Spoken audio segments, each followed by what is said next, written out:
Good afternoon.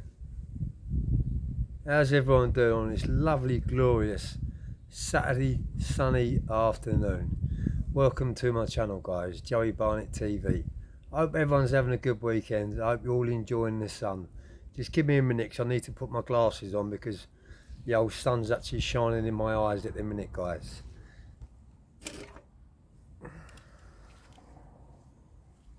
That's better.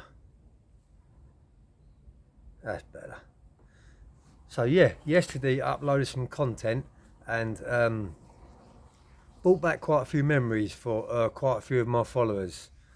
Prison stories and remembering things like when we had to wire up our electricity to get electric for our radios and bits and pieces when we was in the old clink, in the old slammer. Them days all we had was a piss bucket and a locker and bunk beds in your cell, and 99.9% of the time your windows were gone too. And all you had up there was bars, obviously on the outside, or the little square things, and then the bars. But those always kick through or push through or whatever.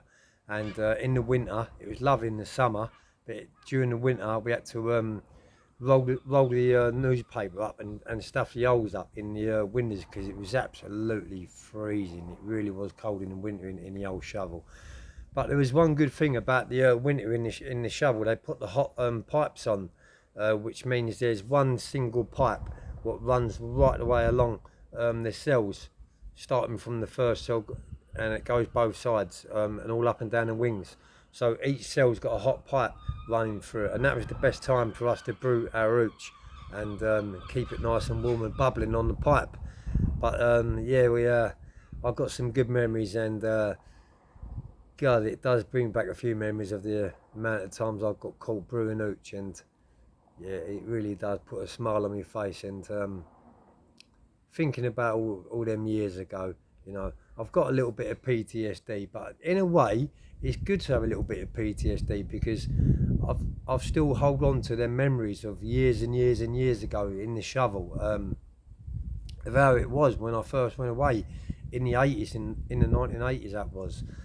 I'm actually going to tell you a little story about Pentonville, HMP Pentonville.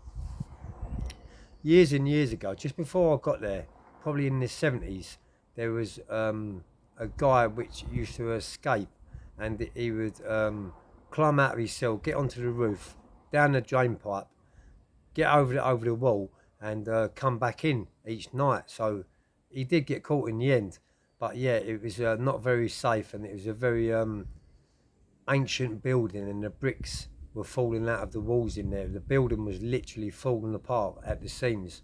But I went in there, I think it's around 83 or 84, something like that, and I was doing 18 months, I think, for like, I don't know, TDA, driving whilst disqualified, probably reckless driving without due care and attention, all the lot of it. The book chucked at me, but yeah, got 18 months, and I went in there and I kept my nut down because I was only in my early 20s then. I kept my nut down, and I put myself into education. Well, I've always been like an artistic type of guy. I've always been into art.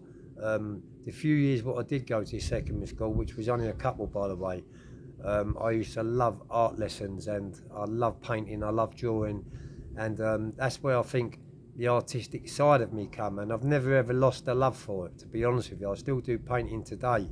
I find it very relaxing. It's therapy for me to paint, especially when you create your own stuff, because you can actually put yourself in that picture. Wherever, if you're painting the scenery, you can put yourself in that picture, and you can use your imagination to put it on the paper. So it is really good and relaxing. And I strongly urge anyone to pick a paintbrush up and have a go at it, because yeah, it is definitely therapy. So yeah, as I say, in the Ville in the 80s, I put myself into art, and the prison governor come to my cell one afternoon. I was only a newbie then. I hadn't done a lot of bird at all by then, but I had done, ball stalls, detention centres, young offenders. So I wasn't green, I wasn't wet behind the ears. I was properly tuned in. By the time I got to an adult jail, it was like a walk in the park to me. I couldn't wait to get into the adult jail from the young offenders, to be honest with you, because it was a bit more calmer. It seems crazy, but that's the honest truth. And if anyone's been to jail, they'll all tell you the same thing if they've been to young offenders. It was like a war zone in all the young offenders, and we couldn't wait to get to the adult jails. But yeah, the prison governor came to my cell one afternoon and asked me if I'd be interested. The prison was setting up a charity towards category D prisoners, or hostel, or bow hostel, or something like that, and all the artwork from that was being sold, and the money from the paintings was all going towards this charity. And the prison governor asked me if I would personally go to this art centre, which was in Oxford Circus, on a day-to-day basis, unlock it at 8 o'clock in the morning, lock it up at 4 o'clock, and go back to prison at reception, come back. So yeah, I couldn't wait to do that, and I actually couldn't believe it. You know, I was going down Oxford Street and still doing bird. It felt a little bit surreal, and yeah, it did cross my mind not to go back the first few days what I went out. But then I thought to myself, well, if I don't go back the first, and I do get arrested, because I didn't want them like kicking all my family's house doors in, and that's what they've always done, So I didn't. I always went back, and to be honest with you, there was a pub right on the corner of Pentonville. I can't remember the name of it. It's one right on the corner next door to it, and right dead opposite there's one too. And I used to go in that pub probably around 3 o'clock and get tanked up, and then walk back through reception. The screws didn't give a flying fuck, and most of them was pissed, by the way.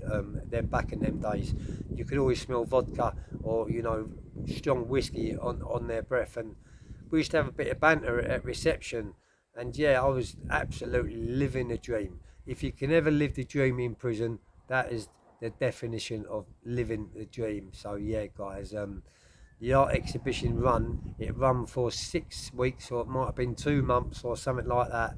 And there was clients coming in, like Joe Public off of the street, into this exhibition centre, and I had to chaperone them around the art exhibition centre and tell them who done it and when it was done. And those used to ask me loads of questions about prison, what it was like in there, the regime, and all the rest of it. And yeah, it was really good, because I was mixing with normal working class people, and people what was interested in art. So I gelled to them pretty quickly, and they gelled to me pretty quickly, and I made new contacts, made new links, and I still am in contact with one of the males today, who from back in the 80s. But yeah, I was doing painting by then, and I had a few pieces of my work up on the walls. When they actually run the exhibition sale, on the sale of the day of the painting, I wasn't there, but running right up to it, it was me what opened the exhibition centre. It was like there was a shop on Oxford Street.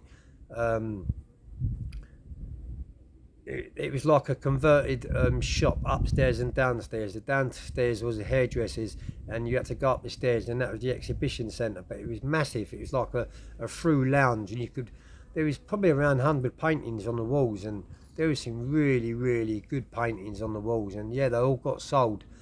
And yeah, brilliant. Really was good days. It really was my good days of being in jail, guys. I hope you're enjoying my content. I hope you're all having a good weekend. And I did say to you, I will be concentrating on banging out these prison stories, because I know that's what you're all into. I know that's what you all like, and it's all raw content. None of it's edited. Maybe I should start doing lives, I don't know, but yeah, none of it is edited. It's all straight out of the horse's mouth, as you can hear it. I don't write things down, I don't copy things, it's just straight out the horse's mouth. That's why sometimes I've got to stop and have a break.